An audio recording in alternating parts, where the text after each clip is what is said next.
sans dire à tout.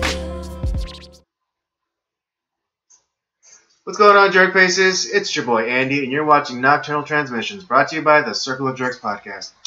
This conversation you could be having during the day, but having at night. Yes, we are back. We are back at our usual-ish scheduled time. I hope you guys enjoyed the the pre-tape that we did last week. Got pretty deep, and my blood was hot. Yeah, it went pretty. We got pretty black bill there for a while. Or for the majority of the episode.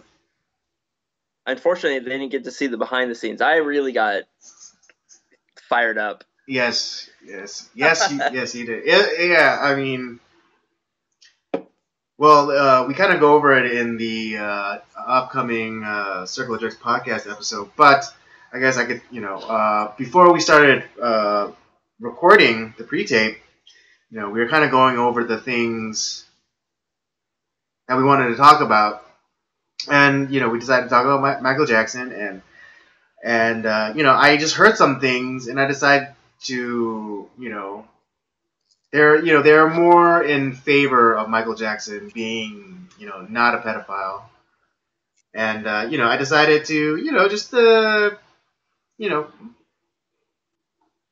present them to Robert in a kind of trolly way. Just kind of playing devil's advocate.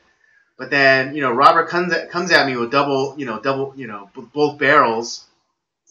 And, and I'm just like surprised. I'm like, whoa, where is this coming from? And, because I felt very attacked. So I was like, I'm not going to let him know that I'm just joking about this. So I just go even harder with my Michael Jackson, apologist spiel, and Robert just lays into me, no mercy, no quarter given, and it was pretty hilarious. Yeah, it was. You got me. I got him. I wasn't even intending to get you, and I still got you. Yeah. And I thought, I was like, oh, they didn't get to Andy too, did they? Oh God. I know, right? It's like in that movie, the Body Snatchers. I started so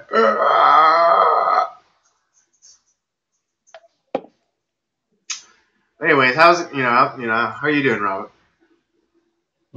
Good, man. Well, what was it? One thing that other than working and the podcast stuff, everyone knows that my one of my likes or things that I like to that I enjoy in life is NASCAR racing, and there's a driver this past weekend who is probably going to go down as one of the greatest drivers in the history of the sport, and he had a huge milestone this weekend in at the racetrack in Fontana, California. Mm-hmm.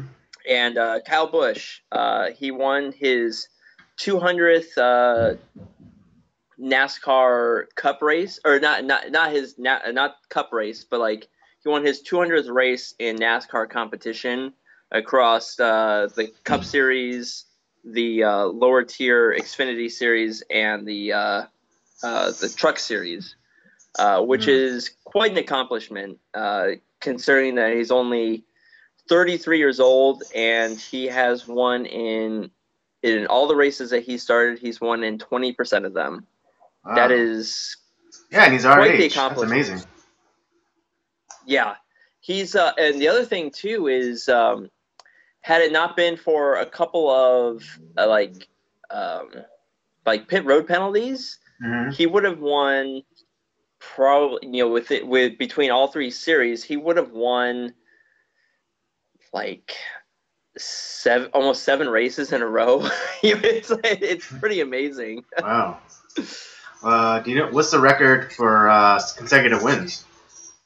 The In the Cup Series, it's four wins in a row that several drivers hold.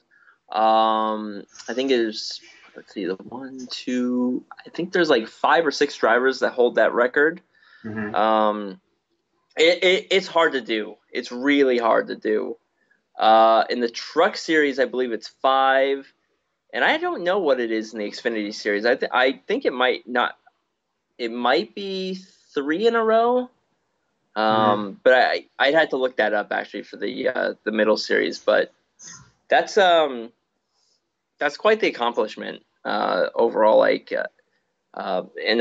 the competition of drivers within NASCAR today. I mean, we're getting a whole slew of just really good drivers that are going to be fun to watch for years to come. And as a fan of the sport, I mean, now that I'm much older, and the drivers that I used to really root for are either retired or dead. I'm more of like, I just want to see good racing, and I'm gonna have that for years to come. I'm very excited for the future of the sport.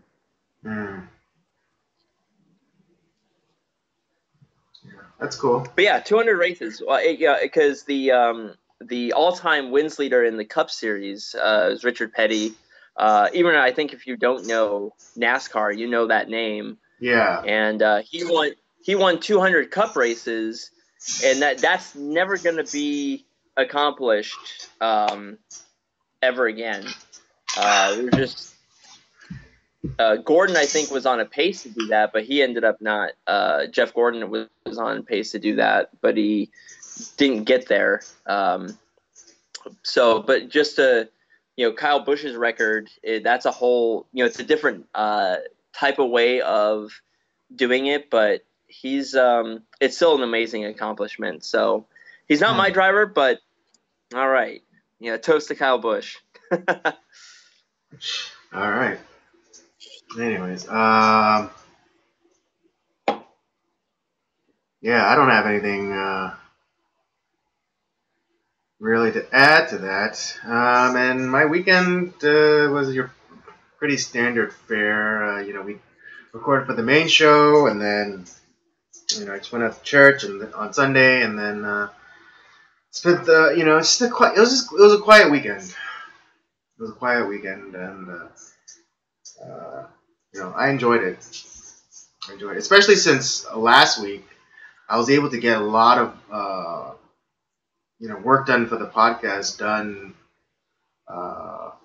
in short order, and so I had a lot of downtime, and it was just really nice for so. Sweet. I mean, hey, sometimes just having downtime is a lot of fun. Be able to sit back, take a breather, enjoy yourself. Yeah, I mean, even though doing the podcast, doing this is a lot of fun.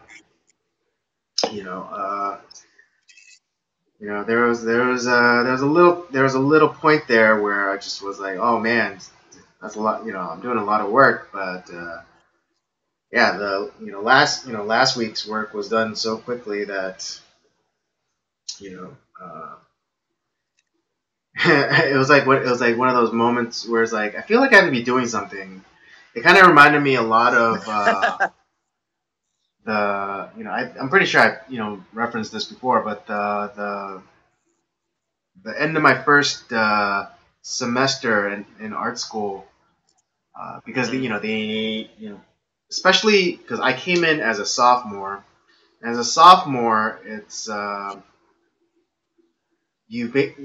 sophomore is basically when you choose like which path you're gonna go down, either like digital media or fine arts or product design, what have you. And then once you decide your path, you have to take like all of these kind of introductory classes. So like because I was in fine arts, I had to take a painting class, I had to take a sculpture class, I had to take a photography class. intro to all of the kind of the staples of fine arts, and Right. because they were kind of like the foundational classes. We had a lot of projects to do, and by the end of the semester, we were kept busy so much that by the end of it, we're just like, man, it's like, it's kind of like you don't know what to do with your hands, and you're just like, man, it feels like I have to be doing something, but it's like, but I don't have to do anything. Right. Um, Yeah, I hear you. but I sometimes feel like that when I'm off of work for like more than like one day, and I'm like, there's something I should be doing, but I don't think there is. So Right. you're just kind of like, it's kind of like, it's not great, but it's like it's kind of nice at the same time. Absolutely. All right. Okay. Let's get into the news for this week. And All right. so we're I mean, not to hit you guys with back-to-back black bills, but we're gonna start off with New Zealand. And so yeah, Rob, why don't you take it away?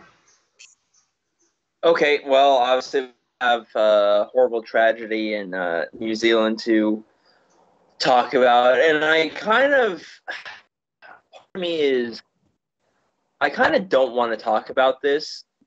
And I think if it was just kind of some random crazy person with kind of just shooting up people, I probably would just um, not go with this story.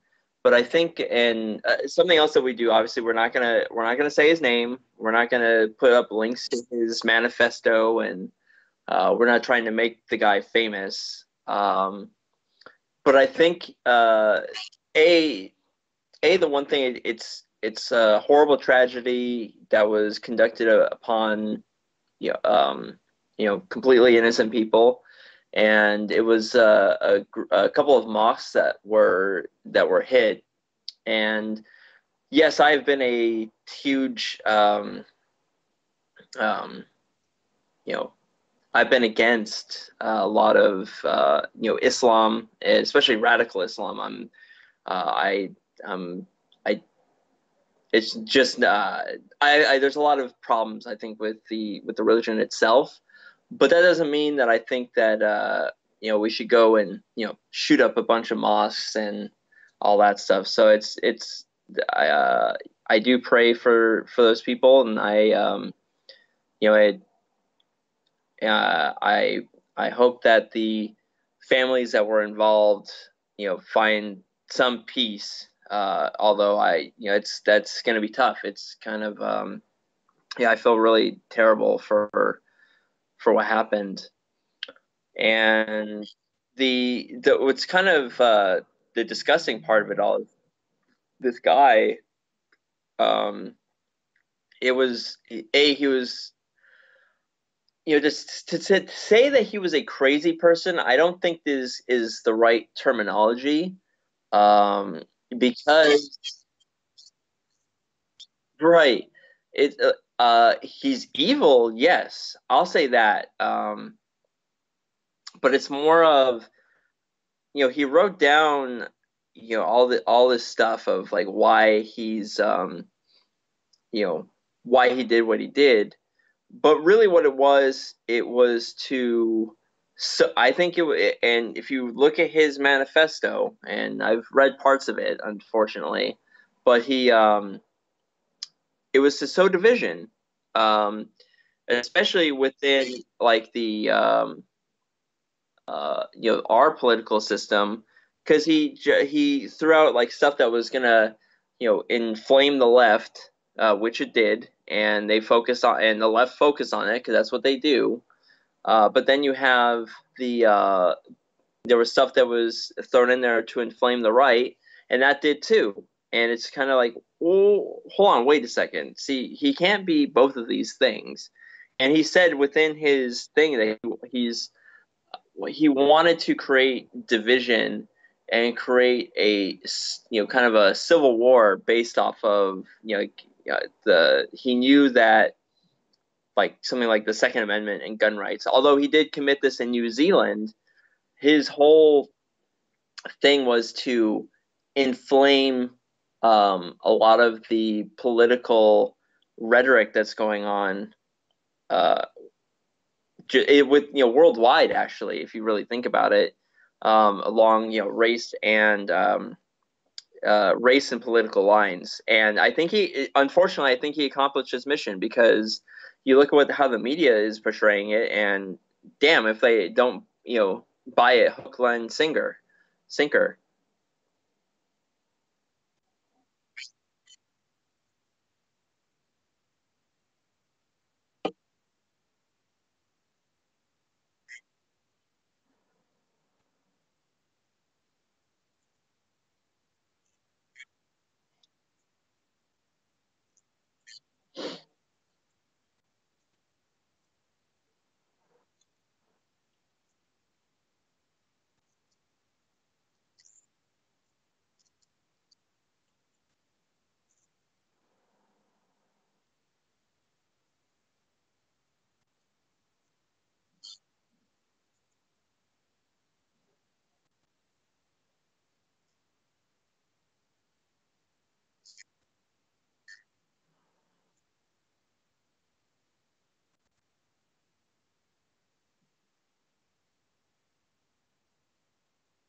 What? Yes. So I'm such an idiot. I accidentally had my mic muted during that time. But anyways, I didn't read the manifesto. I watched videos from people who I trust to do a fair and balanced analysis of the events of New Zealand, and I was amazed at how the media just fell right into the trap. They saw the sign that said, watch out, tiger pit. Like, okay, and then they basically ran into it. And that's always like when I look at that stuff, I almost wonder, is it are they just oblivious, and they just kind of go, they're so deranged by Trump that they don't, it's kind of like they just have this like anger vision and they don't see anything else but that? Or are they nefarious and like, okay, well, we're going to cover this and we're going to almost bring this about exactly what this guy wanted? Um, Because part of me wonders, like, do they actually really like the United States? Do they like being a United States citizen and living here? Because I don't think a lot of times I wonder if I don't think they do. I don't think they like the United States of America, and I think that they may. I think there's a bunch of them that are oblivious and don't know a damn thing. And then there's other people that I as part of the media that are just hate being here and being an American. Well, from little things I've seen, it's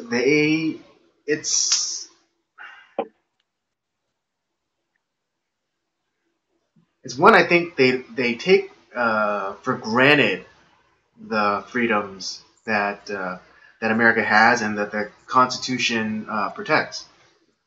And two, I think they're more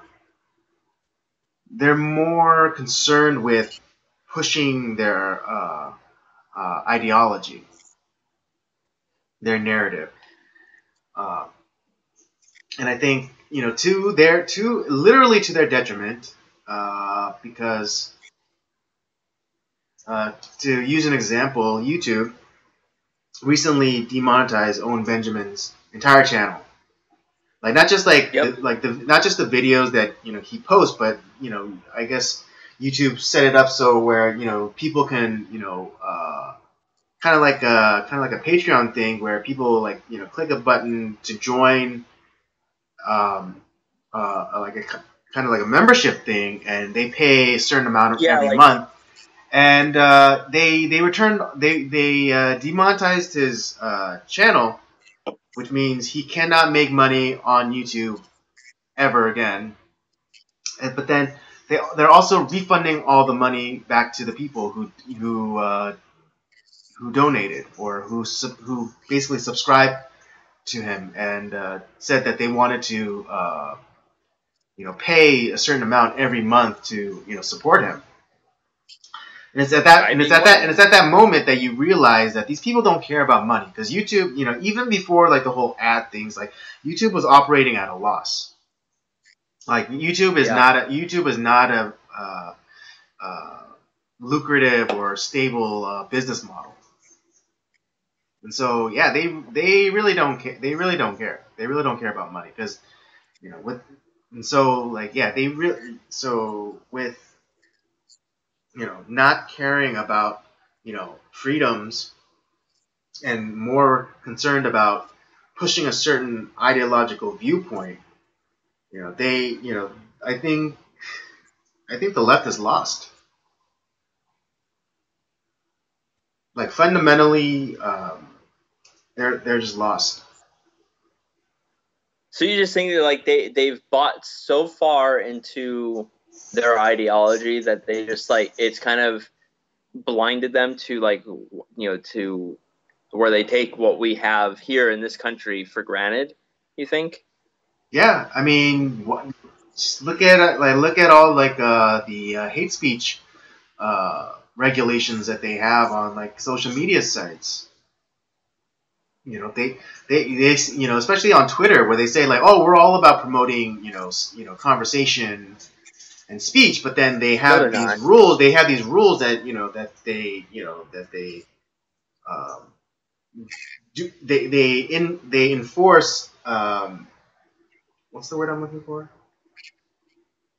Uh, you know, unevenly or disproportionately against. Disproportionately, yeah. But even when like you like even when people like abide by the rules, you know, they sometimes will shut them down anyways. Well, Shadow ban. that's exactly the point that I was about to get to. Is that they have these rules supposedly, but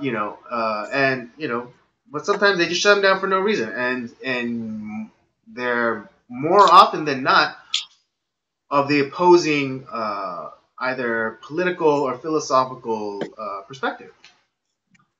And so the notion that especially since that last interview with Jack Dorsey on Joe Rogan's podcast, saying like, oh, we're a platform that promotes free speech and conversation, but you have to do it within our guidelines. It's like, well, then that's not free speech, because I should be able to say whatever I want, whatever I want, regardless. And Like, I, as long as I am not, if as I am not, uh, why can't I talk? As long as I'm not breaking the as long as I'm not encroaching on the rights of another person with my speech, and not calling for violence on another person, then I think everything should be allowed on Twitter. and here's the thing too with uh because you have uh Twitter profiles that are promoting that are pretty much like ISIS recruitment videos or like all this stuff that is promoting violence that but because it's on what the left seems like that they don't care about, oh, it's fine, but then someone has an opinion on someone who's conservative who has that's showing concern for a certain, like, oh, maybe I don't think that the transgender ideology is a good one, and they talk about stuff like that. Those are the people that are silenced. It's like, wait a second. What about all this? And they deem it as this like hate speech that's like, oh, you're promoting violence and hatred, and it's like, no, I'm not. I'm asking questions. Over here, though, you have a bunch of people that are promoted that are saying, like, the Jews need to die, or Israel like doesn't have the right to exist. From the land to the sea, Palestine shall be free, which means that they want to destroy Israel and every Jew on the face of the earth. Or you have like these ISIS recruitment videos that are promoting violence, and it's like, but no, that's perfectly fine. Let's go with that.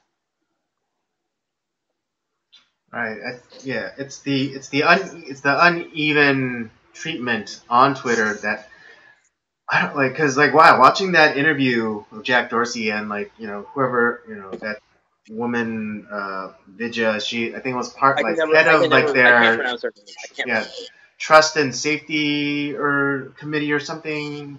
She's like, but they kept like talking in like this cyclical or this kind of like they're basically doing mental and verbal gymnastics, saying like, oh well, we took down Alex Jones because he broke our copyright, or not copyright, but our policy. It's like, oh well, he posted this video of a baby falling down. It's like, that was violence. It's like, well, and then No, he didn't. yeah, but it's like, but so did a whole bunch of other people. But those other people weren't taken down. Only he was specifically targeted using that justification. And they said like, well, you have to look at the context. Like, okay, well, they take a look at the context of like this left leaning person. It's like, oh yeah, but so we look at the context of that, and it's like, oh, that didn't meet the qualification for hate speech. But we look at Alex Jones, and then but we don't give him any context, and we just boot him off. It's just like, are you fucking kidding me with that shit? I think what's going to happen with that is that I will say that nothing's going to happen. Twitter's not going to like do anything different because they know exactly what they're doing, and they said a lot of things, but nothing's actually going to happen because they took off Gavin McInnes, they took off Alex Jones. But here's where I think I think it'll help, because I'm glad that Joe Rogan kind of grew a little bit more of a backbone and asked some tougher questions this time around. Yeah, because I watched the first and like this past interview, and I think what it'll do, because Joe Rogan does have a large platform. I mean, don't get me wrong. I mean, he's getting a lot of views on nearly every podcast that he does, and I think people will see this, and hopefully it'll kind of, because people can see through bullshit, and Well, yeah, 'cause I mean, that's exactly what they were doing, is bullshitting everybody. Well, because here's the thing, because after that, the first Jack Dorsey interview, it was just, it was a bit of a debacle, and I think, Joe Rogan was beginning to hemorrhage viewers, and and he realizes that, oh, when I have like these, quote, controversial people, my numbers, are way better. So, I should just keep doing that. And I mean, there's nothing wrong with him doing that. I don't fault him for just, kind of reading the terrain and be like, okay, if I have Alex Jones on, I have like 500,000 views on, that episode. And there's nothing wrong with that. Because then because Alex Jones is a very interesting person. He has a different worldview than Joe Rogan, and it'd be beneficial.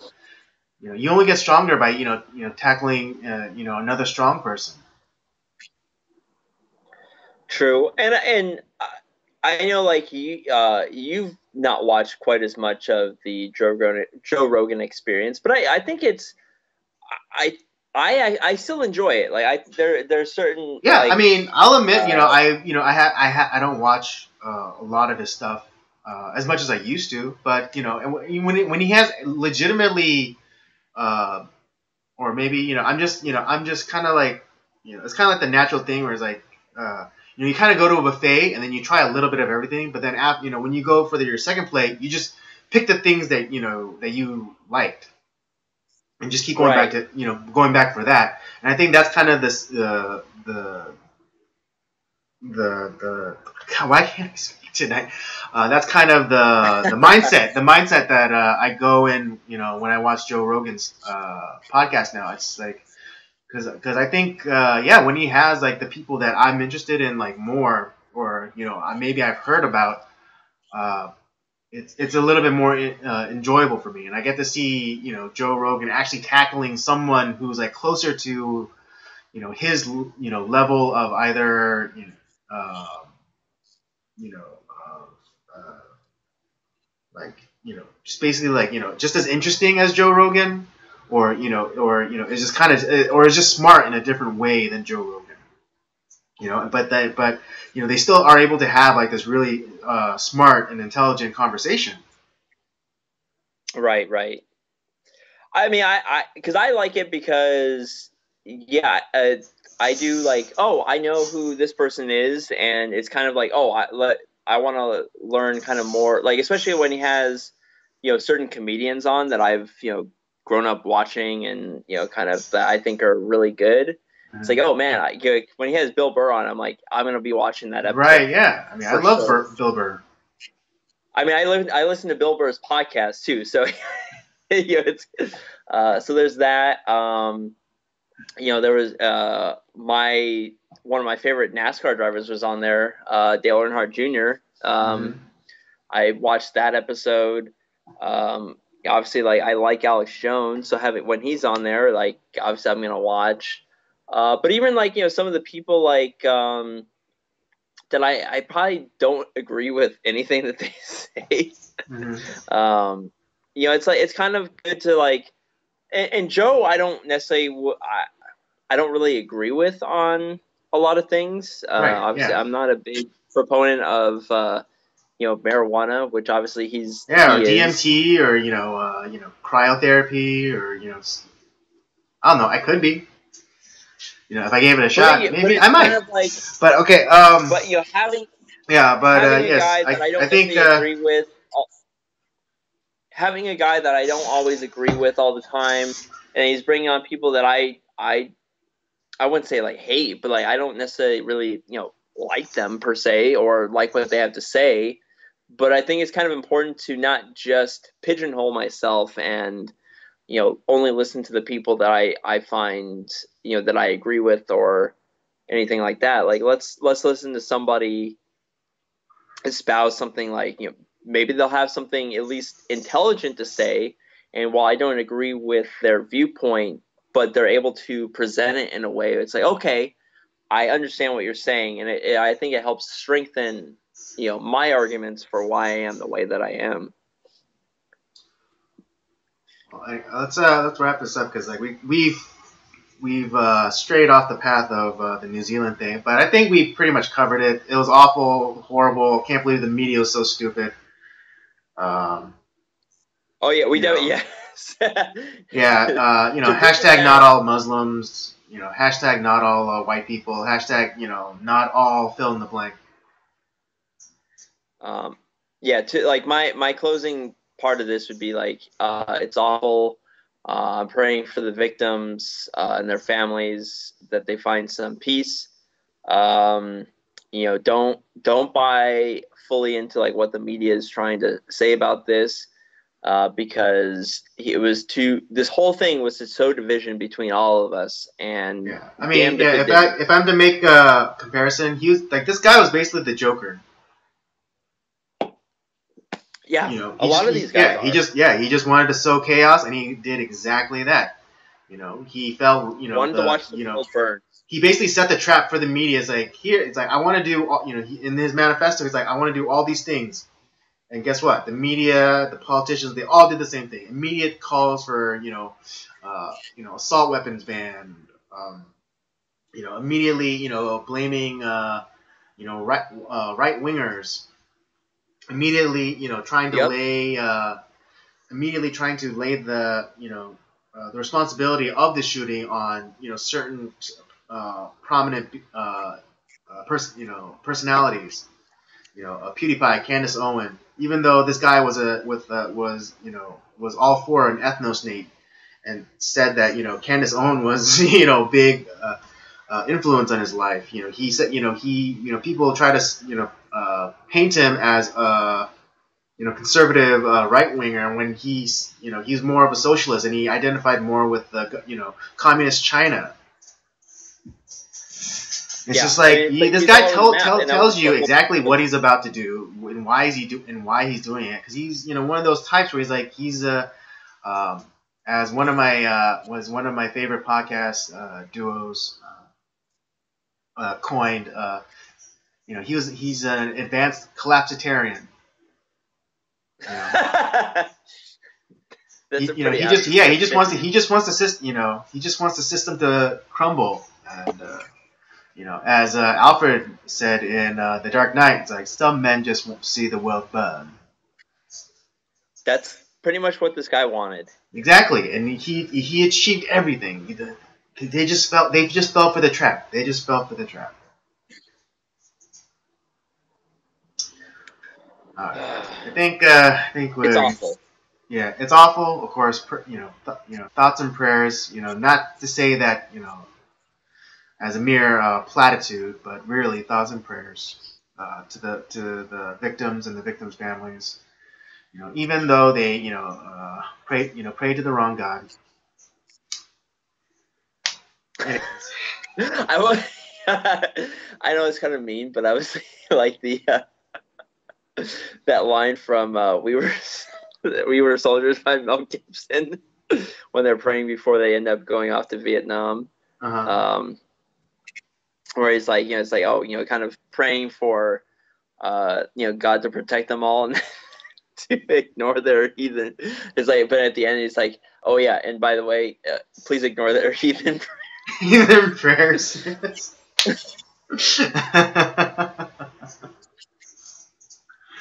All right. But no, anyways. I really do hope they find, that there is some peace that they find. Yes. All right. Going on to the next. We're just gonna hit on these like pretty quickly. One of the stories we kind of talk about in the latest episode of the main podcast. So we won't get too deep. We won't get too deep into it here.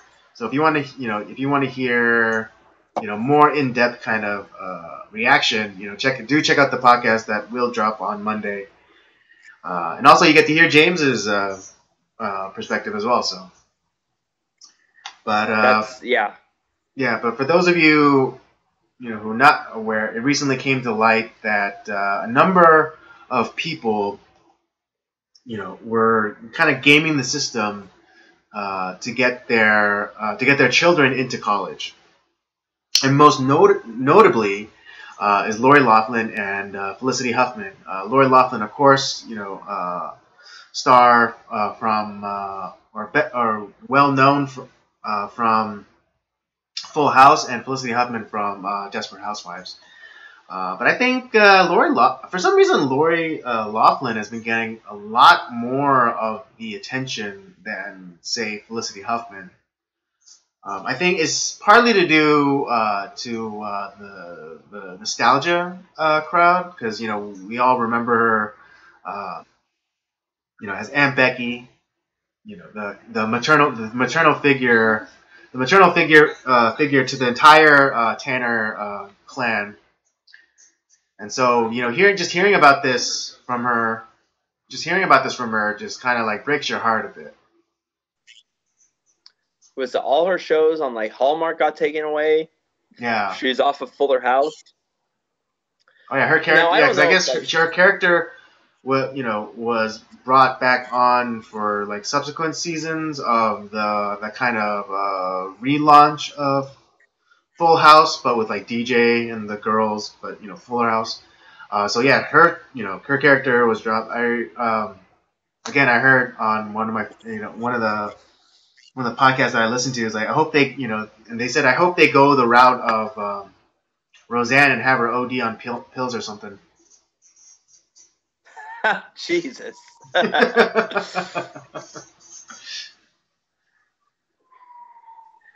But yes, Um, we do go into it in depth a little bit more, but suffice to say that we think that this is terrible. Especially at some of the methods that they use to get their children into on these short lists, as it were, for acceptance to these schools. Whether it's lying about extracurriculars, or getting getting other people to take the exams, or bribing proctors who officiate exams to kind of like look the other way, or even like kind of during the test, if the child marks down a wrong answer, you could kind of like walk by, like, and just, nudge him, it's like, and point out the right one. the one thing I asked is like, like how did this all like come to light? And I still need to do I still need to do some research on it, but from what it looks like is that they were investigating something completely different from this issue. Mm-hmm. And I guess like someone that they were kind of uh you know that was getting ready to possibly be indicted or whatever, or it's like, hey, you think this is bad, why don't you like take a look over here. And I don't know if it was something that was also kind of college related, or if it was something kind of that, but or how this person was involved. Like I said, I still need to do some digging, but the yeah, it was just, this whole scandal came about because of something. I guess it was something that was completely different that was being investigated. Hmm.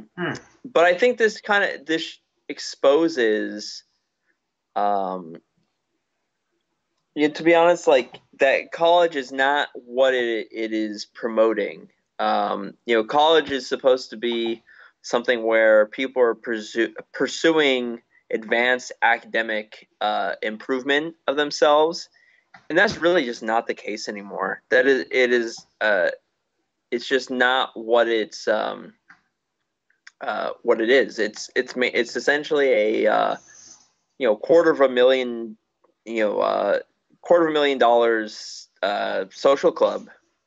And that's because the kids that are a lot of the kids that are going there, unless they're learning something like engineering or whatever, they're not actually learning anything. They're learning about lesbian dance theory and socialism, and not learning about socialism through like a history course, but like they're being brainwashed into becoming socialists.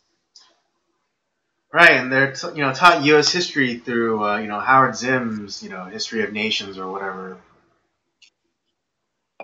So Now, see, like, so they're not so they're not actually getting balanced critical education anymore. They're just being indoctrinated. And that's the thing. It'd be one thing if like, okay, we're discussing this, but we're also like presenting it like from another side. We're presenting all sides of how people view it. Let's discuss, and actually formulating, learning how to argue different points of view, learning how to understand, and developing like rhetoric and how to argue different sides of an issue. That'd be one. I think that's something that's beneficial, but that's not what's happening in colleges. no, it's not. And And And I don't know if I'm. like It's a big as scam at the much moment.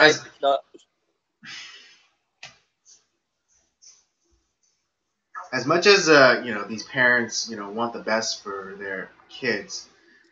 Um, how can they like, especially for in the case of Lori Laughlin's kid, who who is a YouTuber, a fairly successful one, and like a social media influencer.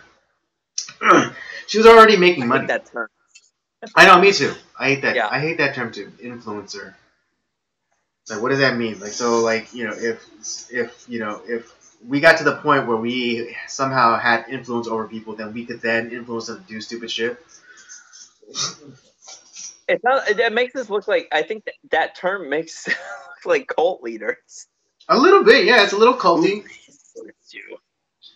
But yeah, she she was well on her way to having her own career, making her own money, and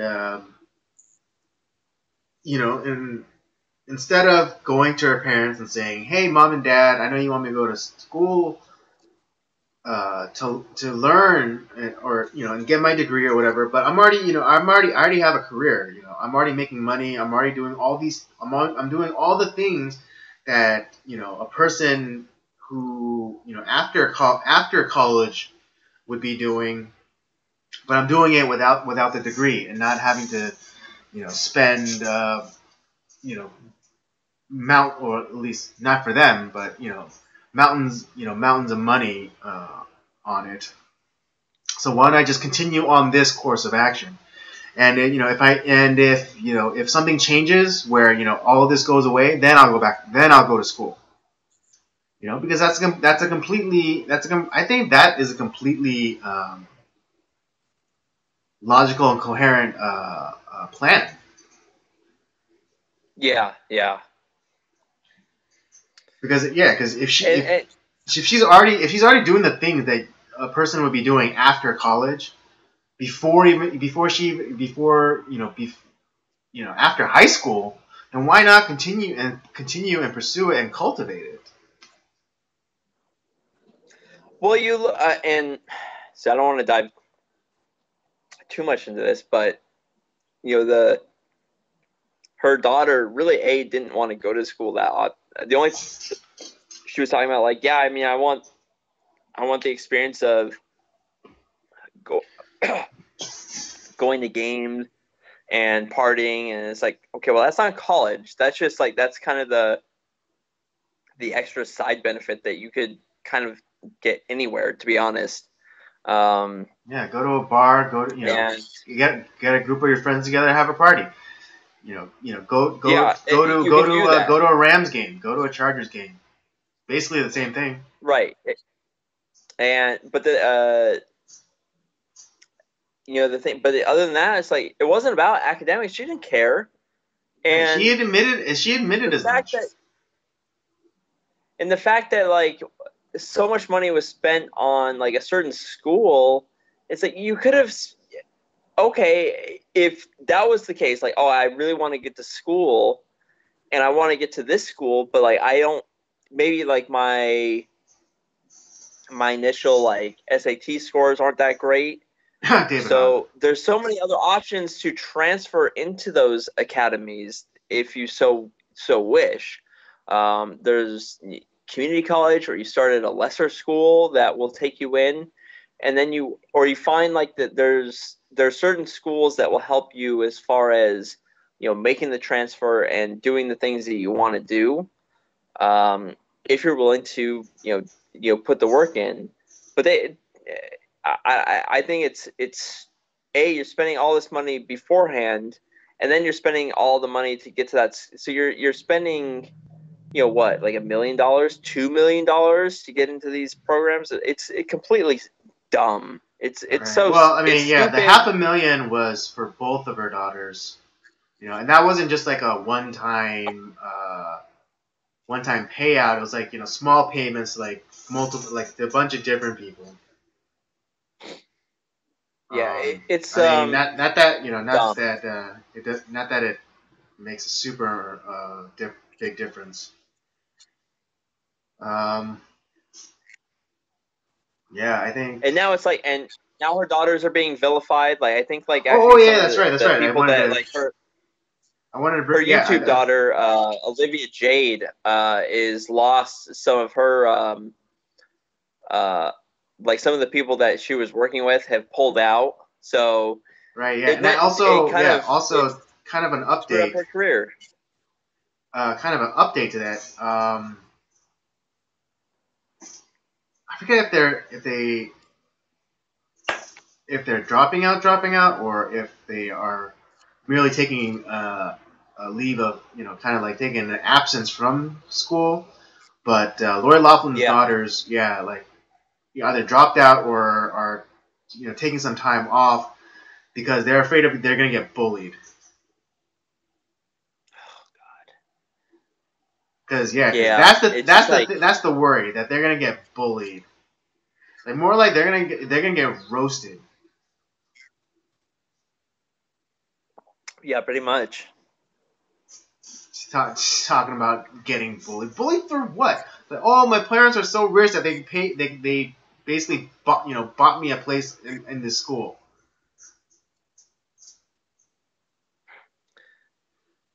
Jeez. Yeah. And it's not like it's not like it would be totally undeserved bullying. Because I mean, my sister, she went to USC, and no, my parents aren't balling. They didn't pay like $500,000 to secure her, my sister her spot. She went to school. She didn't go to USC right away. She took some time off.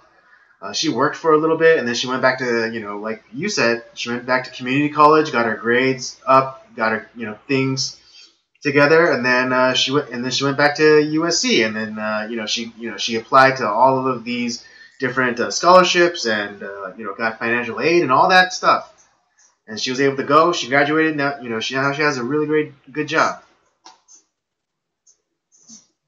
And see, that's the thing. It's like, she took a break, developed a plan, made it happen, and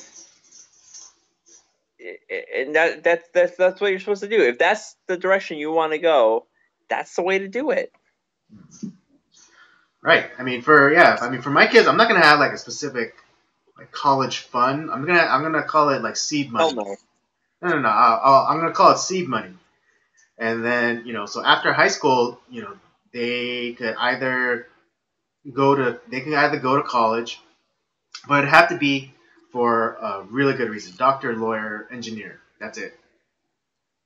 Other than that, they could either go to a trade school,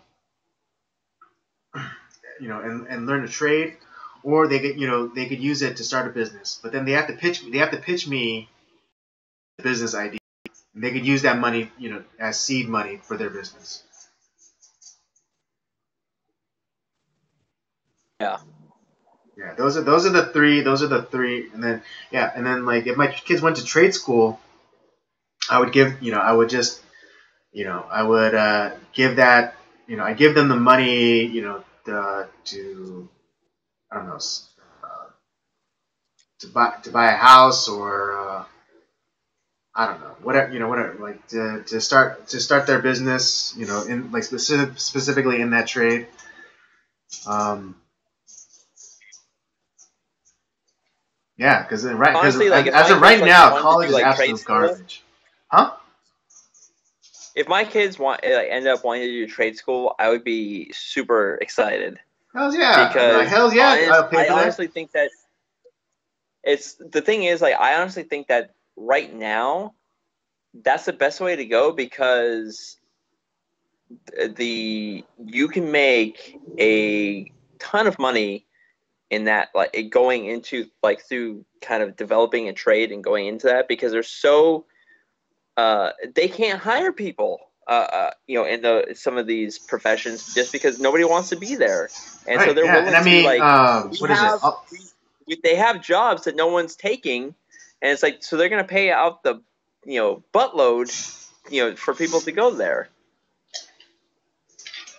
Yeah, and it's kind of related, but I really love Mike Rowe. He's really I really like him, and Yeah. he has this like kind of scholarship program for the trades, and all you have to do is keep up your grades, and there's a requirement for the program, but in an interview he confessed that it's getting harder and harder to find people with that kind of work ethic. Work ethic. Yeah. Yeah, because like the kids that come to him now for like this scholarship or whatever, uh, they kind of almost expect it. They say, oh, I showed up, so you have to give me the money. It's like that's not how it works. No. Yeah, you have to keep up your grade. You have to write this essay. You have to keep up. You have to keep up your grades. You have to meet all of these like requirements before you get the money. And then he basically gets like a kind of gasp from these kids. Like, I have to do all of that. And it's like, well, yeah. And see that's the problem is everyone thinks like, oh, I'm going to trade school. That means I'm dumb. It's like, no, you're not. A lot of people that are in in these um, you know programs or in professions, they're smart people. It's just like they want to do something different. They want to work with their hands. They want to feel like they're accomplishing something. Like, Right. I mean, my dad, he was in the trades.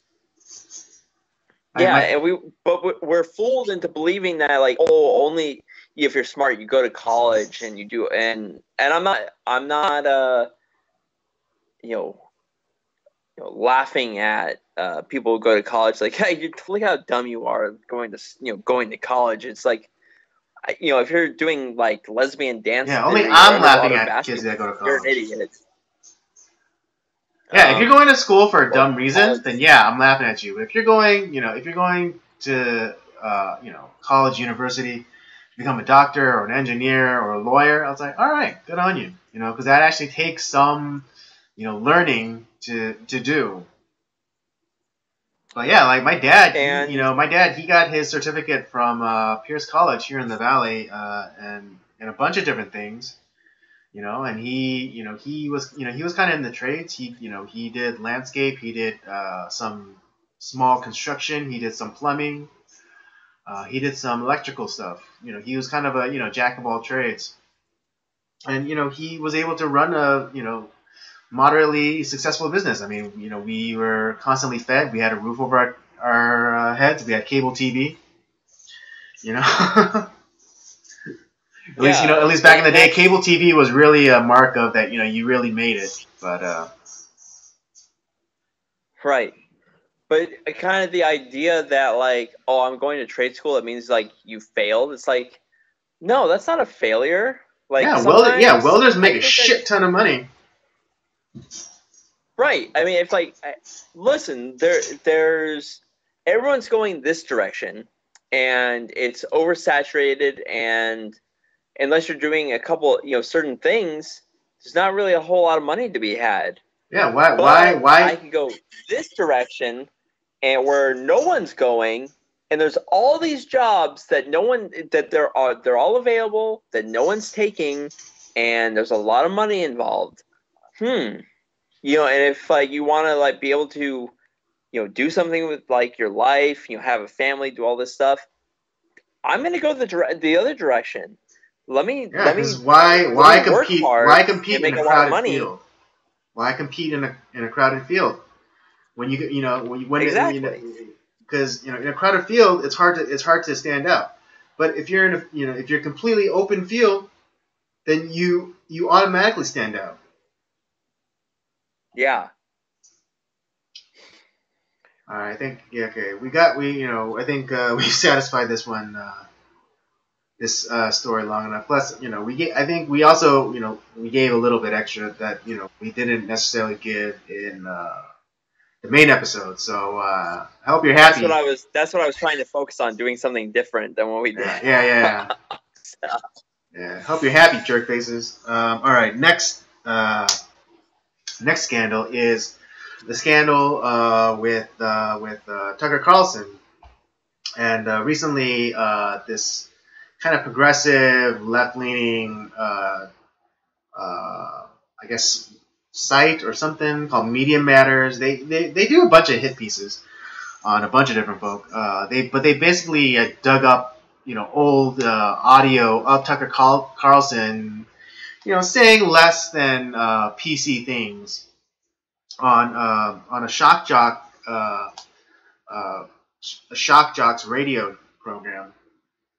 And he was just saying un-PC things, like saying that feminists should learn to shut up and listen, or women like a strong, assertive man, and the like, kind of things that's like, well, duh. But of course, because Tucker Carlson is probably the premier pundit on Fox. I think his ratings far exceed Sean Hannity's show. He's a target, and they came after him. God, they have been really coming after Tucker Carlson the last few months. Mm-hmm. Yeah, no, I mean, Antifa went to his house and cracked the front door when he wasn't even there. Yeah, pretty horrific stuff. So here's the thing with this story, and people are gonna say "Oh, you're being hypocritical, Robert." Because last week we talked about with Michael Jackson and all the stuff that was in the past, and I was like, okay, well here's a difference here. See, Michael Jackson's stuff that there's still victims that are still affected by what he did, and I think that we need to bring more light to that. In the case of Tucker Carlson, who did he hurt? Nobody. Left, they're crying outrage and all this stuff. No one on that side is hurt. They don't care. And when he was on that radio program, he was on MSNBC. He wasn't on Fox News. Right. And that's right. That's one of the things that's one of the things that people are constantly forgetting. That time was 10 years ago, and that 10. Here's the thing: Tucker Carlson worked for CNN and MSNBC before coming over to Fox. Does that mean what he said during those times that were unsavory? Does that should fall on the shoulders or responsibility of MSNBC? No, I don't think so. Well, according to them, it should. Well, exactly. According to the social justice types, it should. But I don't think so. It's just one man who espoused some opinions. Were they unsavory? Not really. To me, it's like. But I think the man. It wasn't clean and nice language, but no one's outraged. It's all bullshit.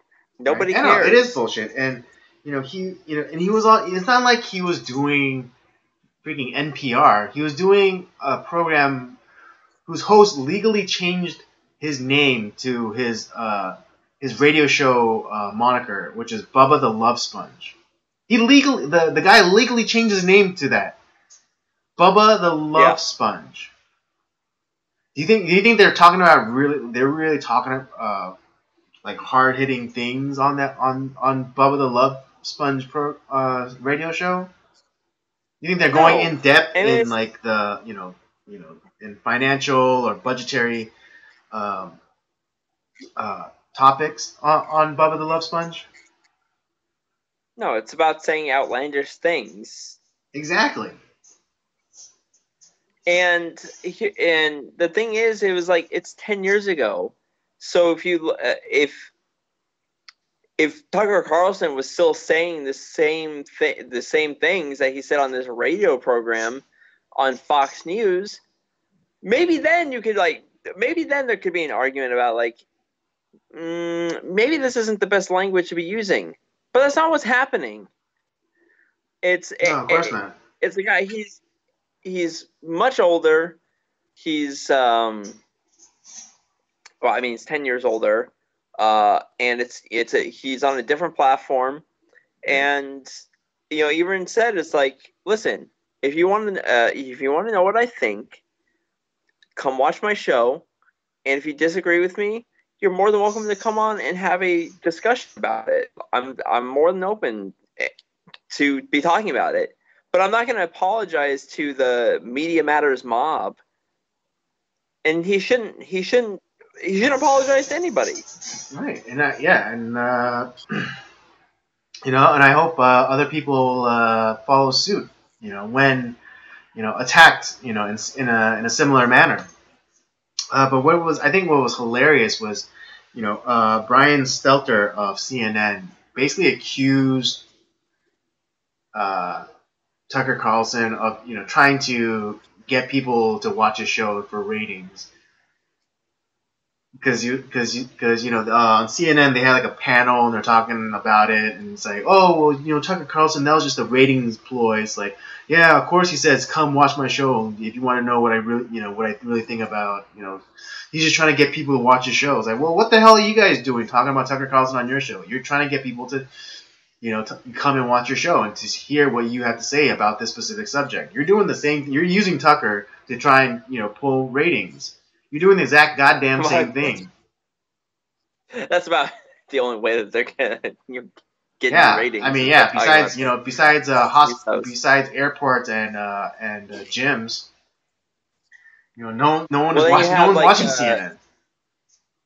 I think the most inflammatory comment was from Chris Cuomo, who was trying to kind of saying it's like, oh well, if you apologize, well then we're gonna pretty much string you up, and then if do you why can't you say them, obviously you still do you still believe it or don't you still believe it, and he was just acting like the ignoramus that he really is in real life. It's just the douche nozzle that he truly is.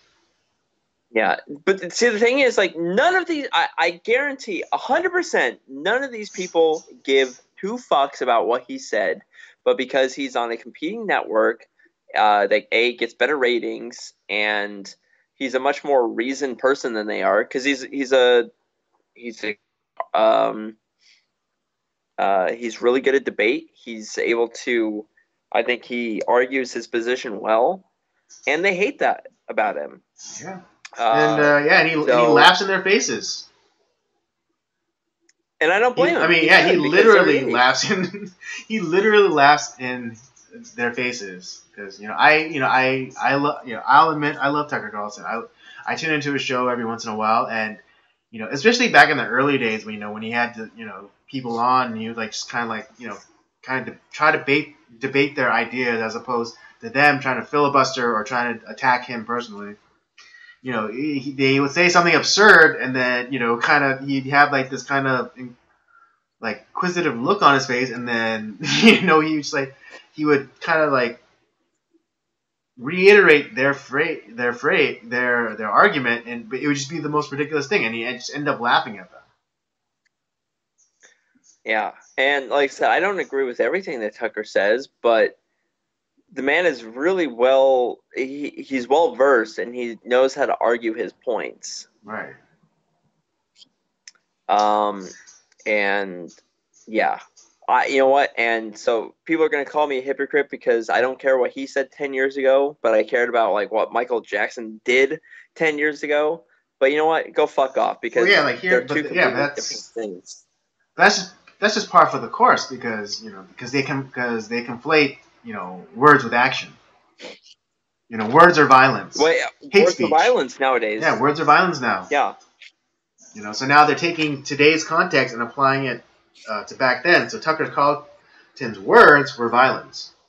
So so there are victims, but no one has since come forward to say how Tucker Carlson has had wrought violence on that onto them.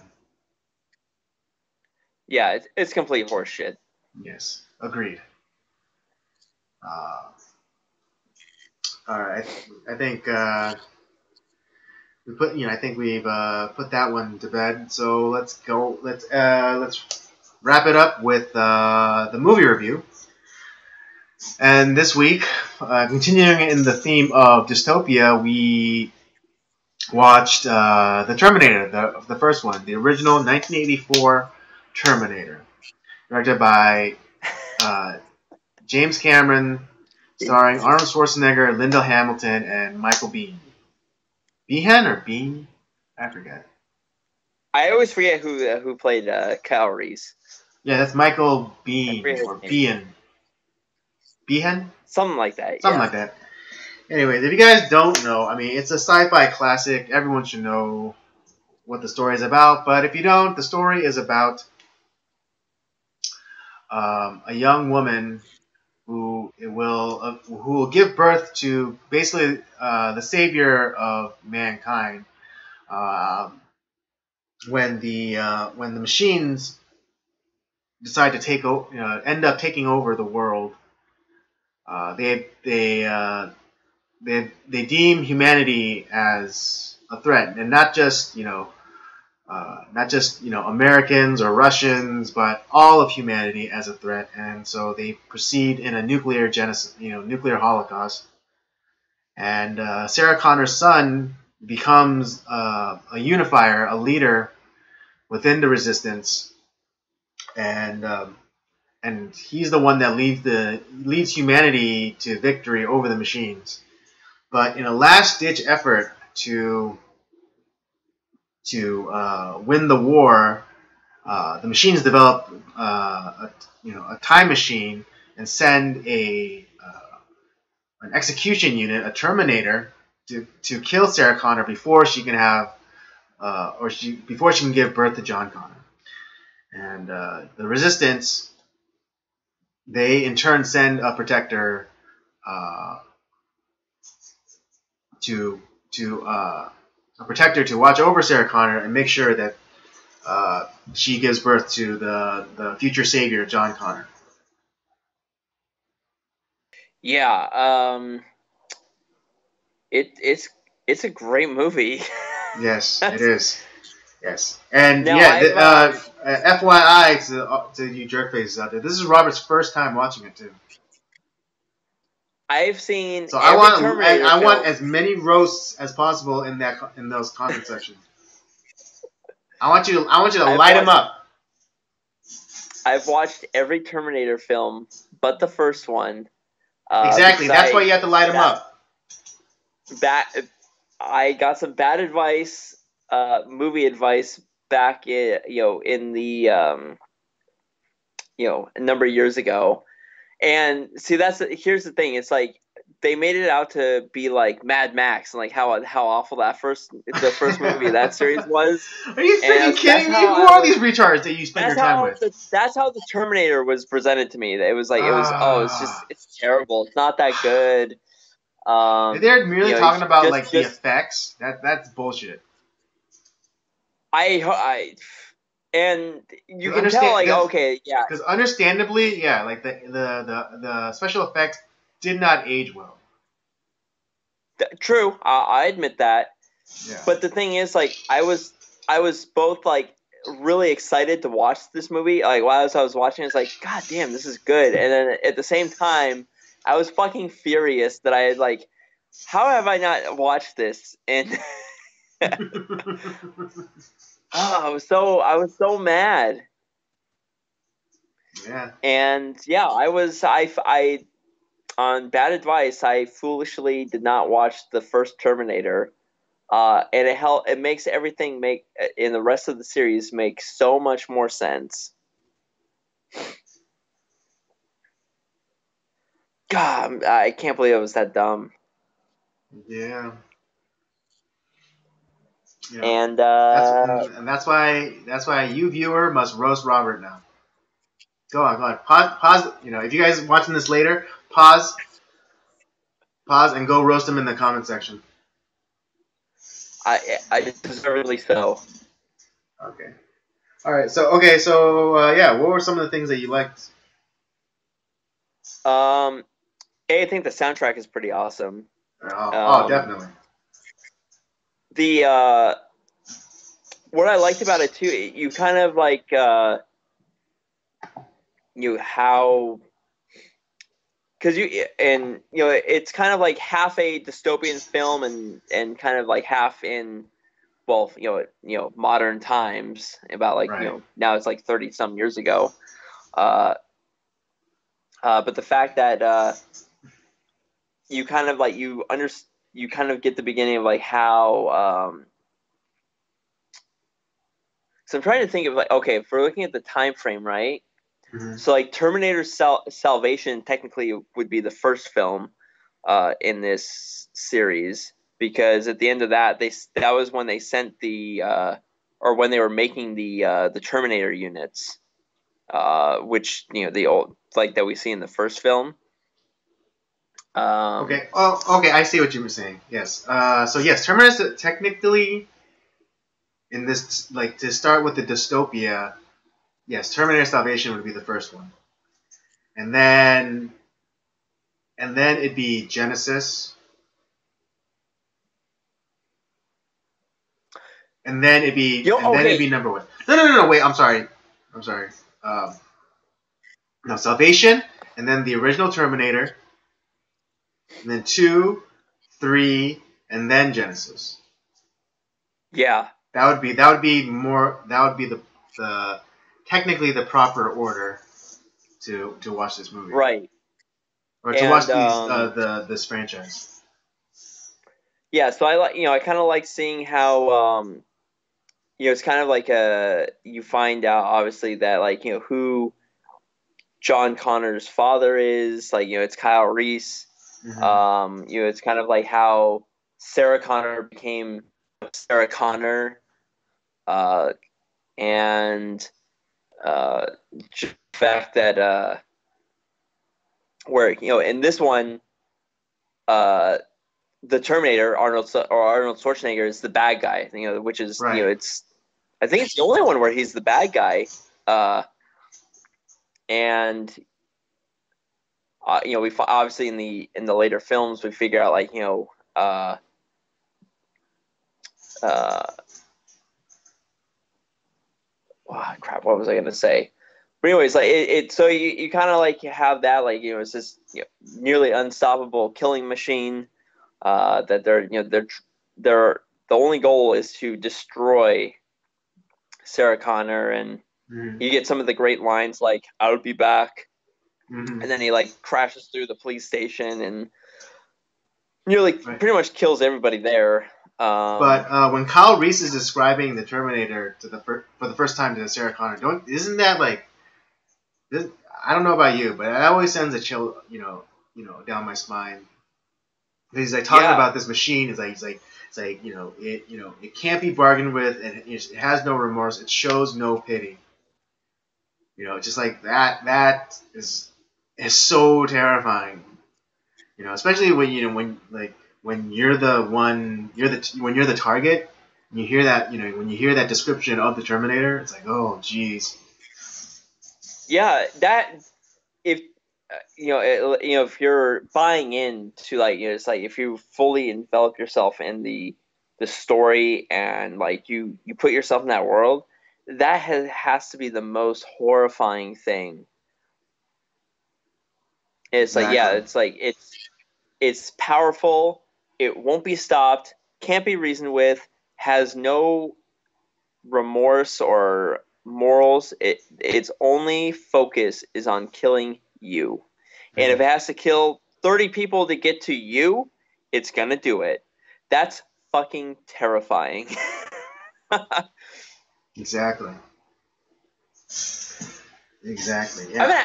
I'm gonna ask you a quick question, Andy. Why Okay. is it that every dystopian film, like, why is it that all the cities are fucking wet? Right. There's always like a dripping, or there's like pools of like standing water. I It's don't know. fucking wet everywhere. Every dystopian film that I've ever seen, it's fucking wet.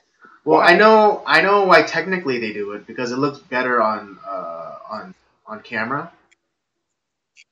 Okay. Yeah, because like even in that the first Alien, the setting is a spaceship. But if you look at the inside of the spaceship, it's shiny and wet. Why is that? Because the answer is because it looks good on camera. I don't know. It Is somehow that the only reason? gives it more of an atmosphere of maybe like dread or this foreboding terror. Okay. I wasn't sure. I mean, obviously, like, yeah, aesthetically, it's like, oh, you kind of put you there, but Yeah, but I mean there's I get what you mean. I get what you mean because like if you watch any kind of like movie or TV show and especially they're like outside but like the ground is wet but then it's a clear sky and they're not and it doesn't look like it's cold or raining. It's like, well, why is the ground wet? Like, just know that's more of an aesthetic thing than it is like a story thing. all right, all right. So, well, yeah. Hey, I learned. Yeah. But yeah, it's like why? It's like how? It's like why? Is it just because like because especially like the flashbacks that they do of of 2029 and like so they're underground and like maybe it rains occasionally and so because like they're underneath underground and like maybe they're underneath like these old dilapidated buildings, the water kind of like seeps in. Yeah, but So maybe that's one of the no, reasons. it was. Yeah, it's like I don't know, but it's Right. but man, this the film was it was good. I'm so glad that I finally saw it. Hmm. Yeah, I think for the time, I think it was very original, and it has a very unique mythology, Yeah, and it really does. because it's like, well, because I mean the concept of robots taking over, the machines taking over, isn't exactly a new idea. I mean, there's the tradition that goes all the way back to like the Hell, third, Metropolis. yeah, Metropolis. Exactly, that's what I was thinking of. The movie Metropolis. But I think James Cameron came and took it and like gave it a nice little spin to it with the like the whole time travel and and machines trying to prevent their own destruction and going back in time to kill like the leader of the resistance before they're even born. Yeah, But it's also like this but yeah, weird. like that part of it's very different. Yeah, but then it introduces like I don't know if it's a grandfather. It's more of a father paradox, but there's just there's a concept in quantum physics called the grandfather paradox, and it states that if you go back in time and you accidentally kill your grandfather, will you still exist? And like and then after you kill your grandfather, how are uh, how is he still? Does he stay dead? Because like how does he die if you're not then born from your father, his son? Oh, that's a good point. Yeah, because like what if John Connor doesn't send Kyle Reese back in time? What if he sends another soldier? Does he cease to uh, exist? Or it kind of becomes like kind of a mind fuck. Oof.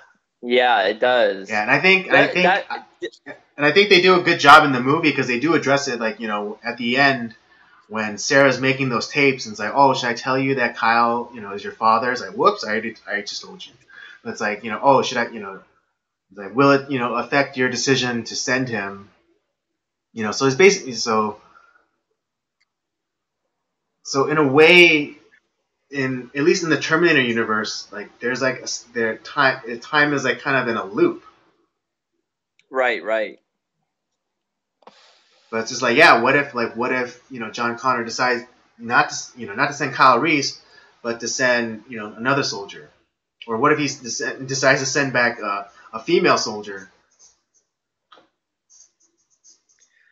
Yeah, Like, well, it's kind of like it's something like that. It's a really good, I think, like mind exercise to like mm-hmm, kind of think through that stuff.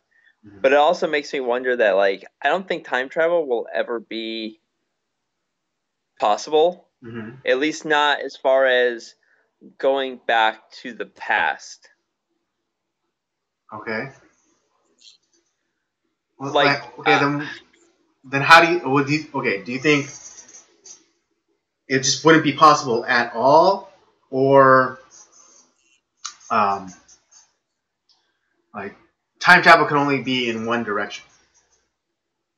I think it's only one direction. Like you could probably travel to the future, but Uh as huh. far as traveling back to the past, I don't think that's a possibility.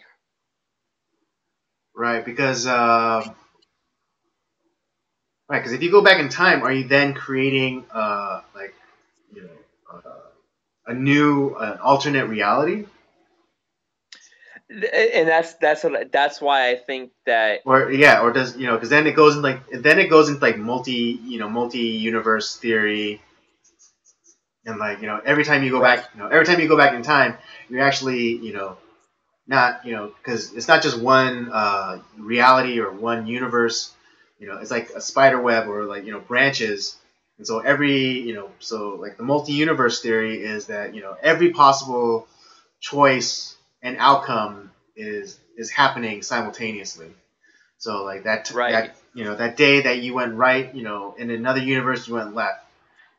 In one universe you're married to this person. In another universe you're married to a different person. Yeah, and that's why I think it's like yeah, it's a fun like mind exercise, Mm-hmm. but as far as like being a reality, I don't think traveling back in time to the past will Mm-hmm. ever be a possibility. But you might uh, be open to the possibility of traveling to the future. Maybe not in the sense of like you like how we would see it like in the movies, but I think maybe as far as something like we see in like Futurama per se, right? Where Right, where so you just get frozen and then you wake up in the future. I mean, and technically like that is time travel. Yeah, technically, it's a long way. It's a long way of time travel. Yeah, I mean, I I guess could not see for that being you, more. but No, no, but I'm just saying it's like I could see that like at some point being a possibility mm-hmm, of humankind being able to do that. mm-hmm, But see the thing is going to the future doesn't affect anything. mm-hmm, mm-hmm.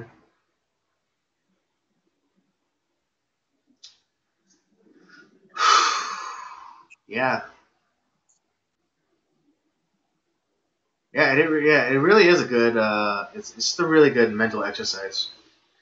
We've had a couple of like the because last week too like the movie it opens up a lot of like interesting thought discussion. Right, Um, right. but I'd say overall, uh, I love the Terminator. I'm glad I finally saw the first one. It not that like I didn't understand the rest of the series, but it helps. It kind of puts an anchor for the entire rest of the Terminator series, and yeah, I'm glad I finally saw it. Yeah, I mean, you know, watching something from the beginning is always helpful. Just to get a good proper context, and to understand the rules of like the universe. Uh, Admittedly, I watched Two Towers before I watched the Lord of the Rings. The Fellowship of the Ring, and Oh man, I was still able to enjoy Two Towers. Uh, yeah, but yeah, but then when I went back and I watched Fellowship of the Ring, I was like, oh, okay. Everything started like all like the all the little pieces started kind of like Tetris. All the pieces started fitting in the right way. It's like, oh, okay. Right. And that's why I'm always a fan of like watching stuff in order, just because like even if like most notably like because I've watched a couple times now watched through the Mission Impossible like series, and although like like number 2 is terrible, but it does like but all the movies except for number 2, you could probably skip number 2. Let's be honest. But all like the rest of the films, like they play into each other, and so it's important to watch them all. And Well, I think same thing with like the Terminator series. I think it's important to watch them all like in order, because then it kind of provides like a this universe where you get involved and yeah, I love it. It's great. I think what James Cameron does well is, I think he does strong female characters really well. Yes, he does. Yes, he does. Because in the beginning, Sarah Connor is kind of like this typical, this kind of typical 80s girl, and then all of a sudden she finds out that she's going to be the mother of the savior, of humanity. And by the end, like, she kind of toughens up, and like, I think she delivers like the greatest, kind of one-liner, um, in movie history is, you're terminated, motherfucker. that was a good one. Right. See, the thing is, like, what I like about this is that she's a character. She's a female. She's a strong character, but she's also still feminine. Yes. Like she's not an over the top ridiculous, I'm gonna kick everyone's ass kind of female character. It's like, no, that's not what she is. Yeah, it's because the important thing is she's not a woman pretending to be a man. Yeah, that's what it is. That's all it is. And I think the same thing for Ripley, because that's when he Aliens, the sequel to the first one, which was done by James Cameron. Ellen Ripley, it's the same thing. She was a strong character who also happened to be a woman, and she didn't I think some of the greatest moments in Aliens was when like she was having the interactions with that kid. I forget what the kid's name was, but it was like those kind of quieter, like almost maternal moments that she has with this kid is when she displays like her strength even more. Right. And like I said, I think that's kind of that's part of what I liked about it, because it wasn't like, oh, it's a woman, like, why do I have to watch this crap? It's like, no, she's always a woman, but it's like, but she's still like, she starts off as like kind of like the typical like dumb like young person, but then I mean, she goes on the hero's journey. She becomes like a mature character, and we grow along with her through this horrible ordeal. Mm-hmm. Exactly. And even though like she kind of is told what's going to happen in the future, she kind of like we still don't if you've just watched the Terminator, not any of the sequels, like you don't know how like the rest of it. She's kind of like, she believes it, but she's kind of like going on like she still doesn't know fully what's going to happen. So she's like preparing for this future that, who knows, like maybe she finds a way to like put an end to it. right, and I think yeah, and I think well, not to be like dumping, but I think if Kyle Reese, because in Terminator 2, she kind of goes crazy because like she can't deal with the fact that her kid is like the going to be the savior of humanity, and so she like kind of like almost disconnects, and she then kind of takes on more like masculine energy, and Yeah, and I think I don't know. I'm probably sure that it wasn't James Cameron's intention, but I think Terminator 2 is, shows you what happens when you don't have, a father figure. And right. because the mother goes insane because she is burdened by this knowledge, uh, that her son is going to do something, important and big. But instead of, and I think that's like the dream that she has in Terminator 2, where she had, she kind of sees herself in the life that she could have had, where she could have just been a mother, and just dote over her son. But the looming apocalypse, you know, um, the looming apocalypse robs her of that opportunity. Yeah, that's Yeah. And so I think if anything, Terminator 2 is a case for why you need a father figure, or why you need the father in part of the child's life. Because then Sarah could just been loving, and then the father could have taken on the burden of preparing, uh, John for his impending responsibilities. yeah. It's that and see that's the great part about this series is Mm-hmm. it provides a lot of this social commentary kind of you have to wrestle with a lot of different ideas, and Mm-hmm. it's on top of it being like kind of a pretty awesome action film. And I like the idea that, not because I don't like Arnold Schwarzenegger, but like it's kind of like having him being not too vocal, and so it's just kind of this like cold dead Right, right. machine, relentless I machine coming at you. yeah, and I thought and partially that had to do with his his really thick Austrian accent.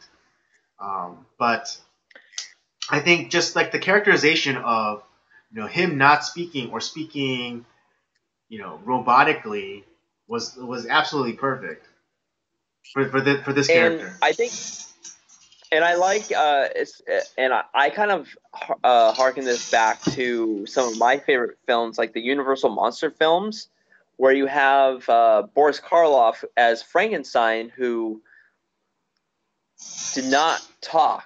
Like there was really no dialogue, and but you still like you feel his performance through his like face and his actions and how his camera presence, and that's exactly what Arnold Schwarzenegger was in this film.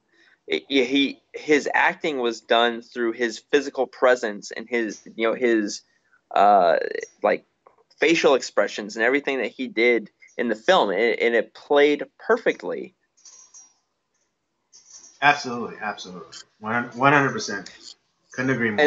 and that's one of the few modernish films that I've seen that done in.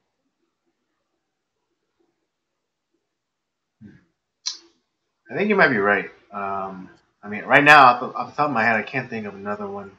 Well, I'm probably sure. I'm fairly certain that there are other performances like that uh, in modern movies, but I'm not saying like that's the only one I can come that I can think to mind, because right, that's it's still fresh because exactly we what I just saw thought it. of. Yeah, that's the.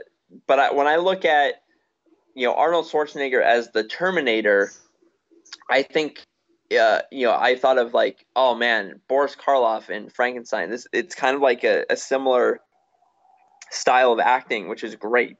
Hmm. Okay. And even though like Arnold, maybe like his English probably wasn't the greatest at that point, but the fact that like he was able to still put on that performance, I think shows that he is a good actor. Agreed. Yeah, and I think, yeah, I mean, he definitely, yeah, his performance, I think, definitely does get more, does get refined in the second one. But yeah, for being what it was, being the first in a franchise, I think, yeah, it was really good.